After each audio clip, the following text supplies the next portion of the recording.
Wonderful to be here and have the opportunity to speak for you. If I've not met you before, then I hope I get the chance to chat to you after the service. So I'm standing at the front of the church facing the altar, and I look back down the aisle and my bride-to-be is walking towards me. She's wearing shorts and a t-shirt. You see, it's the wedding rehearsal. It's 2 days before the big day, and we're practicing where to stand, what to say, when. And at the end of it, the vicar turns to me and says, Adam, I haven't actually received your banns certificate. So when you get married, you have to have the sort of banns read out, which is where they say, if anyone knows any reason they can't legally marry, then declare it. And so that has to happen 3 times. And then it turns out you need a certificate to say that that's been done. Well, I didn't have it. I didn't know I needed one. And the vicar says, Adam, I don't want to panic you, but I can't actually perform the wedding without that certificate. And I'm thinking, oh dear. Oh, very dear. I remember pacing up and down outside the church thinking, surely not. We've been preparing for this for a year. The caterers are booked, the guests are coming, I've got my suit. Everything's ready. And are we really going to have to cancel this for want of a bit of paper? Well, a few panic phone calls later, we traced it, and we got hold of it, and everything went ahead without a hitch. And Karis wore a beautiful dress, not a shorts and t-shirt on the day. So when I approach this passage, this story reminds me a little bit of it this morning. You see, we're in the book of Joshua, which is about Israel entering the promised land and taking hold of the land that God has given them. And it's kind of like these people have been waiting their whole lives for this moment. And last week, Manos shared a message how they crossed the Jordan and finally set foot in the promised land after not just they've been waiting their whole lives, but generations before them have been waiting for this moment. And the first city they're going to take, Jericho, is over there. It's theirs for the taking. Everything is in place. And yet, in this passage, God kind of hits pause. So let's open our Bibles, if we got them, to Joshua chapter 5, or I think the words will come up on the screen. And I'm going to read from verse 2. So the Israelites are camped. They've just crossed over into the promised land. And at that time, the Lord said to Joshua, "Make flint knives and circumcise the sons of Israel a second time." So Joshua made flint knives and circumcised the sons of Israel at Gibeath Harloth. And this is the reason why Joshua circumcised them. All the males of the people who came out of Egypt, all the men of war, had died in the wilderness on the way after they'd come out of Egypt. Though all the people who came out had been circumcised, yet all the people who were born on the way in the wilderness after they had come out of Egypt had not been circumcised. For the people of Israel walked 40 years in the wilderness, until all the nation, the men of war who came out of Egypt, perished because they did not obey the voice of the Lord. The Lord swore to them that he would not let them see the land that the Lord had sworn to their fathers to give to us, a land flowing with milk and honey. So it was their children, whom he raised up in their place, that Joshua circumcised. For they were uncircumcised because they had not been circumcised on the way. When the circumcising of the whole nation was finished, they remained in their places in the camp until they were healed. And the Lord said to Joshua, "Today I have rolled away the reproach of Egypt from you." And so the name of that place is called Gilgal to this day. While the people of Israel were encamped at Gilgal, they kept the Passover on the 14th day of the month in the evening on the plains of Jericho. And the day after the Passover, on that very day, they ate the produce of the land, unleavened cakes and parched grain. And the manna ceased the day after they ate the produce of the land. And there was no longer manna for the people of Israel, but they ate the fruit of the land of Canaan that year. Now, I don't know about you, but I have I guess I call it a should list. A mental running list of things that I probably should be doing, but I'm probably not. Or things that I ought to do more. So I might think, oh, well, I should be exercising more, I should be eating better. I should probably clear out that drawer with all the bits of paper that I need to sort through. I should probably clear my email inbox. I should probably read that book on my shelf that's been sat there for 2 years. I should call my parents. I should invite that friend over I've been meaning to see. I should probably watch less videos on YouTube and do something a bit more useful with my life. And I don't know about you, but I have these things that I'm constantly sort of thinking, I ought to be doing this, I ought to be doing this. And maybe each one in itself isn't a big thing, but they're like little rocks. When you gather them all together, it becomes a bit of a burden. And that's before you even start thinking about God or faith, because we've got our own list for that, haven't we? I should read my Bible more. I should pray more. I should pray more fervently, like I really mean it. Actually, I shouldn't pray more. I should stop talking to God and just listen a little bit. I should probably tell people about Jesus more. And sometimes it can feel like our walk of faith maybe feels less like a walk of faith and a bit more like a kind of to-do list. And so my question approaching this passage is this a kind of cosmic box-ticking exercise? Is this a bit like the band certificate for my wedding? Is it God saying, right, well, you're into the promised land and we're nearly there, but before we let you over, there's just one little thing we need to resolve?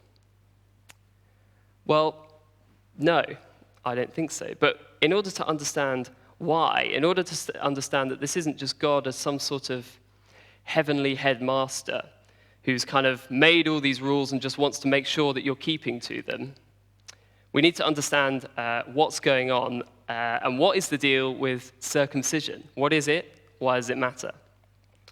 Now, to understand that, we need to kind of go in the way back when machine, back to Genesis with Father Abraham. And Abraham and God make a covenant. Now, a covenant is a bit like a contract, but it's not like a contract that you might have with your bank or with your boss. It's not just an exchange of services, but it's much more serious than that. You sometimes read it described, God says, you will be my people and I will be your God. It's a relational covenant.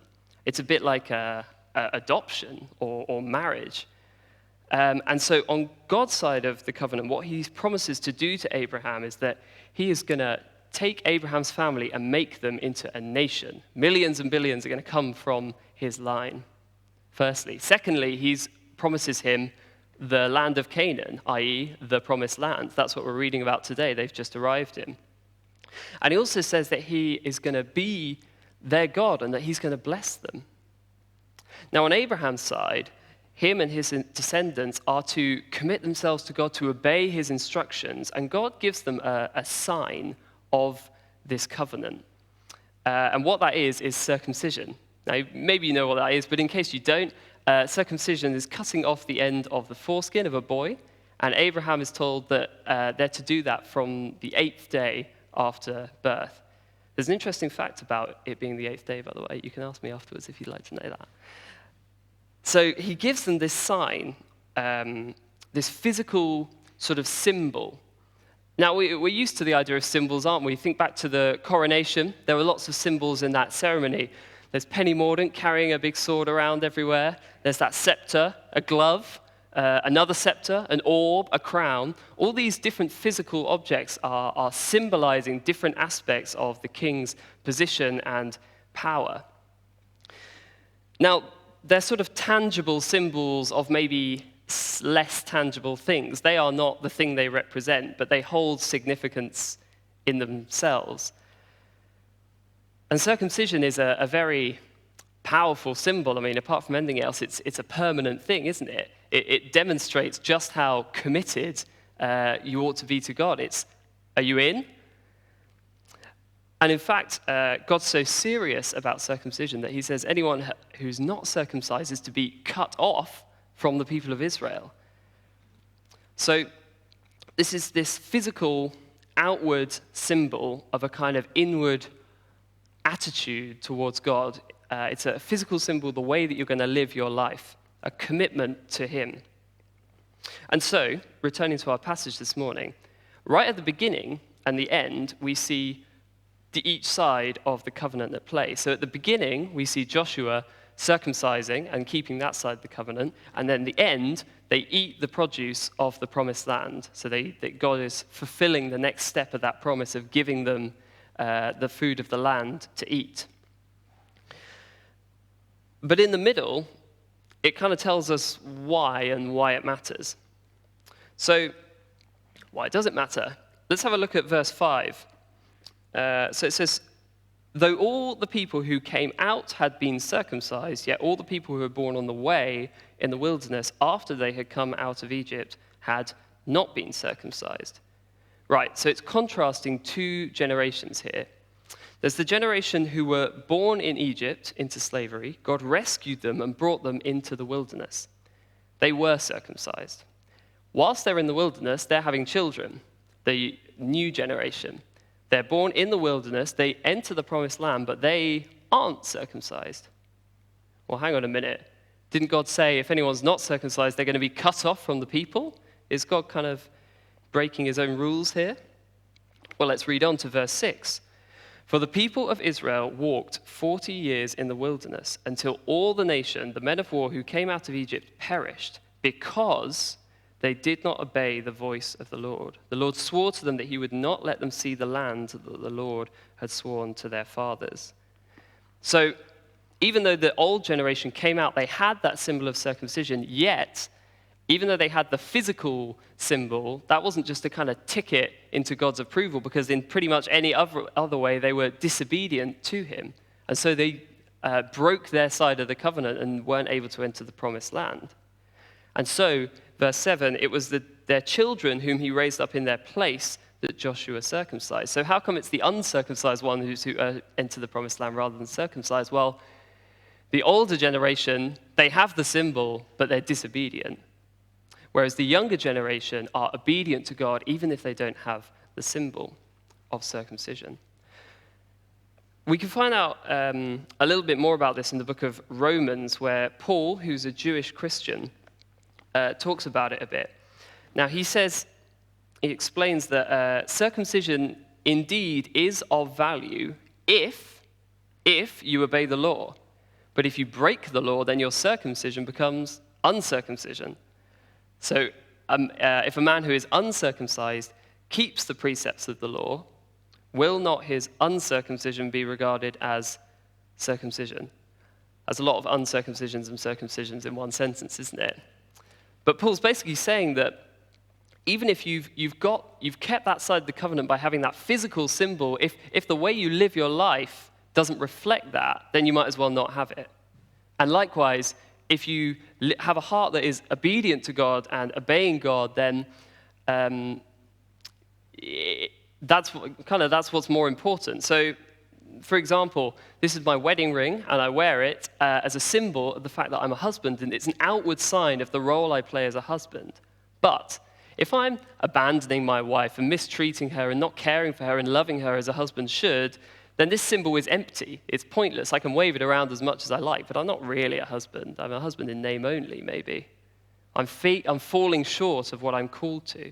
Whereas, even if I lose the ring, if I'm loving my wife and caring for her as a husband should, then I am, you know? And so you get this interesting phrase sometimes in the Old Testament that says, circumcise your hearts. Well, that doesn't mean lop a bit of your heart off, does it? But it's talking about the fact that this outward symbol is not all that it's about, but our whole lives. The inward should reflect the outward, and the outward should reflect the inward of a relational covenant and contract with God. Jesus gives us a nice practical application of what this looks like in Luke chapter 18. He tells this story of a Pharisee and a tax collector. Now, the Pharisees were like the religious elite of the day. They were the sort of top dogs, archbishops sort of kind of guys. And the tax collectors were not. They were seen as immoral and sort of traitors often. And so Jesus tells this story. He says, 2 men went into the temple to pray, one a Pharisee and the other a tax collector. The Pharisee, standing by himself, prayed thus: God, I thank you that I'm not like other men, extortioners, unjust, adulterers, or even like this tax collector. I fast twice a week. I give tithes of all that I get. But the tax collector, standing far off, would not even lift his eyes up to heaven, but beat his breast, saying, God, be merciful to me, a sinner. Jesus says, I tell you, this man went to his house justified rather than the other. For everyone who exalts himself will be humbled, but the one who humbles himself will be exalted. You see, the Pharisee, he's ticked all the boxes. Outwardly, he's a religious guy. He's doing all the things he ought to. Remember that should list from the beginning. You know, he's the guy who knows the Bible backwards. He gives his money away. He fasts. He's got all these signs to prove how righteous he is, and yet his heart is far from God. Meanwhile, the tax collector has by no means got it all together, but he can see that, and he's humble before God, and he sees his need for him. It's the heart that God is interested in. So God's interested in the heart for the younger generation. They're the ones who have been obedient in the way that their parents haven't. They've crossed into the Jordan, but he still wants them to be circumcised. He still wants them to go through this physical symbol. In verse 2, we read, he says, circumcise the sons of Israel a second time. Well, why is it a second time? Doesn't it say further down that they were uncircumcised? Well, these are not the sons of Israel like these literal individuals circumcised them physically a second time, but rather they are the sons of Israel in that they are part of a generation stretching back to Abraham. And those generations used to be in a place of covenant with God, and they had circumcision as a symbol with that, but then the generation went away from it. And so by saying, do it a second time, he's saying, come back to that covenant. And the covenant is not only inward, but it's also outward. It's about that relationship where the outward reflects the inward and the inward reflects the outward. So God's kind of, we could look at this verse and see it as that sort of crossing the T's and dotting the I's and, we've got to make sure you're circumcised before you can go in to tick that box. But actually, that's not what it is. It's an invitation into a relational covenant.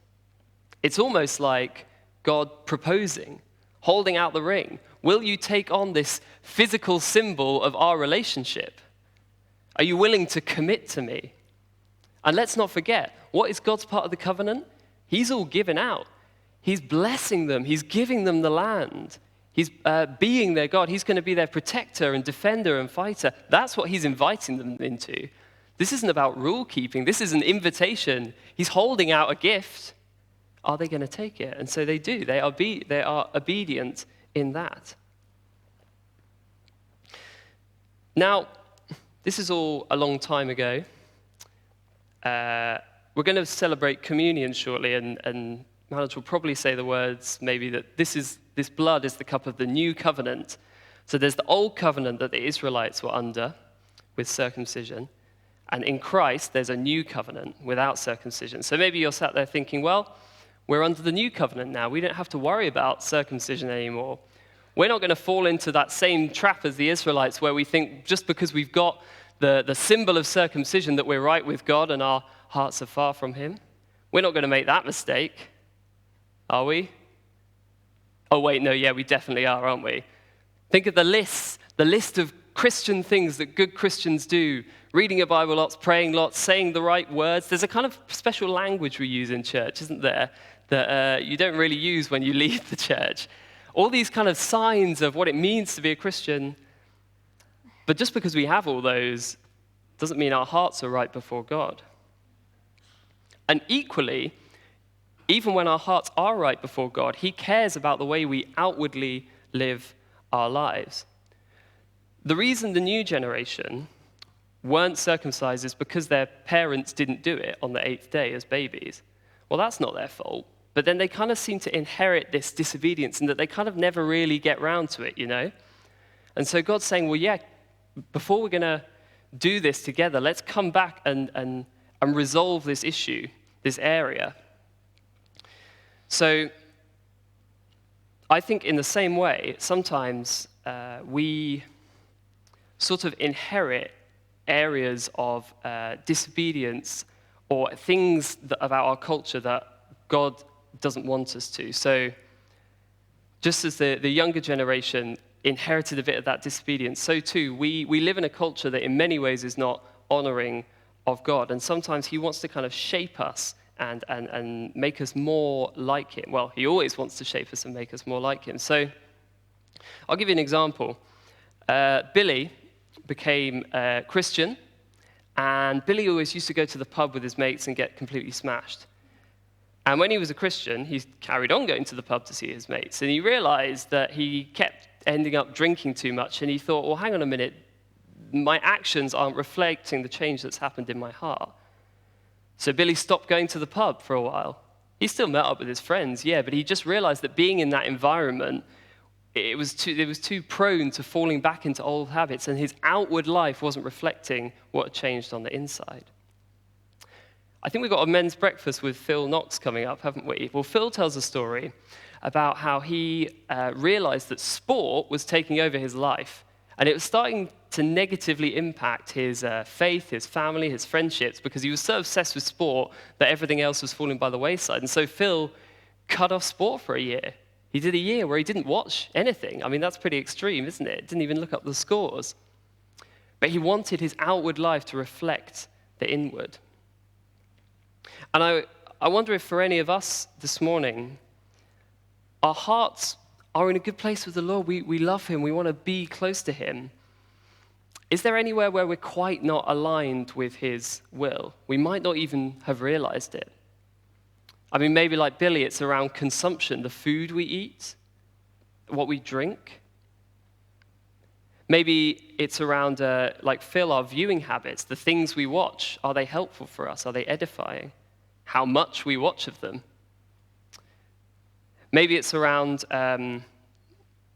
being different in our culture. So in your friendships or with colleagues, gossip is such a big thing, isn't it? And yet the Bible tells us not to engage in that. How about truth? We have lots of white lies and half-truths, and that's very normal, isn't it? But Jesus says, let your yes be yes and your no be no. So I wonder if there's anywhere this morning where the Lord might just be sort of giving you a little nudge.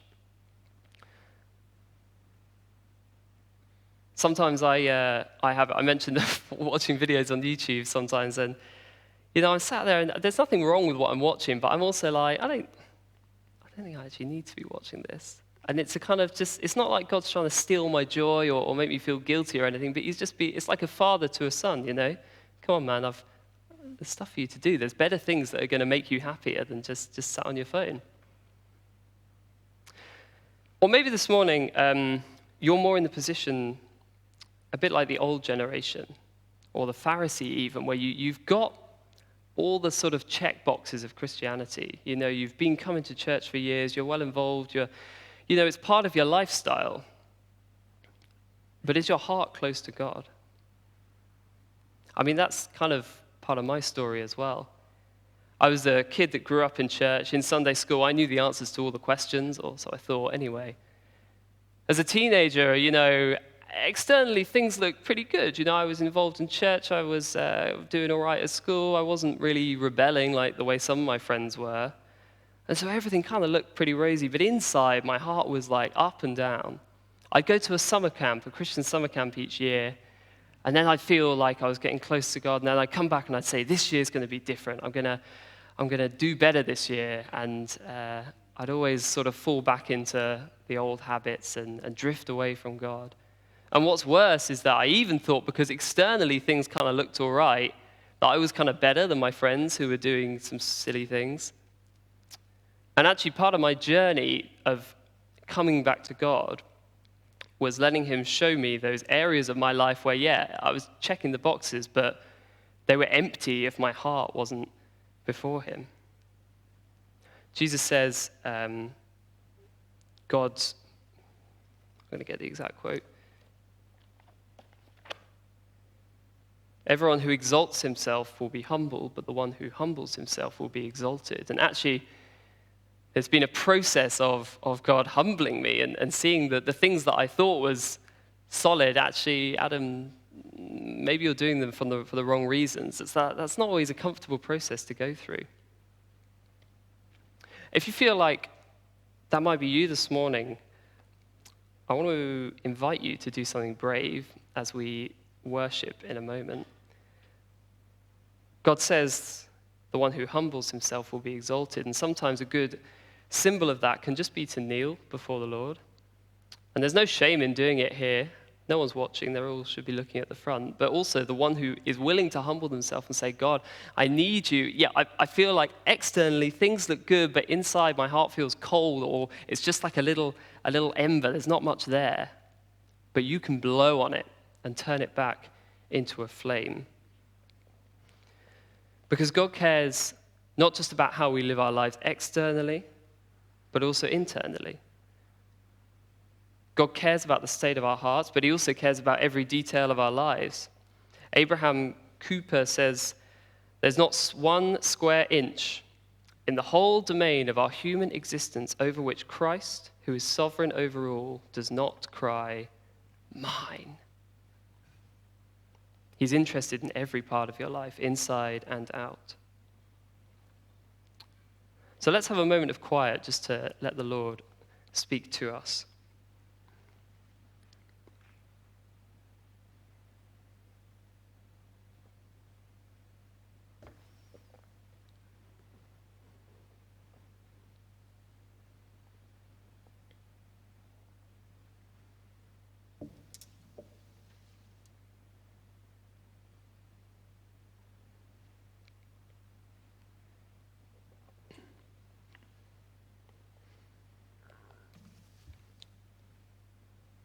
And you can keep your eyes closed. I just want to read these verses from Colossians, from the Message translation, where it says, entering into this fullness is not something that you figure out or achieve. It's not a matter of being circumcised or keeping a long list of laws. No, you're already insiders, not through some secretive initiation rite, but rather through what Christ has already gone through for you, destroying the power of sin. And then it says, when you were stuck in your old sin-dead life and you were incapable of responding to God, God brought you alive, right along with Christ. Think of it, all sins forgiven, the slate wiped clean, that old arrest warrant cancelled and nailed to Christ's cross. Whether our hearts need changing on the inside or our lives need changing on the outside, all of this begins at the cross. Jesus is the power that can break any stronghold. Jesus is the power that can bring any dead heart to life. And it's Jesus that invites us, not into rule-keeping or religion, but into relationship. He has good things for us. The best things, better things than we could imagine. Will we accept?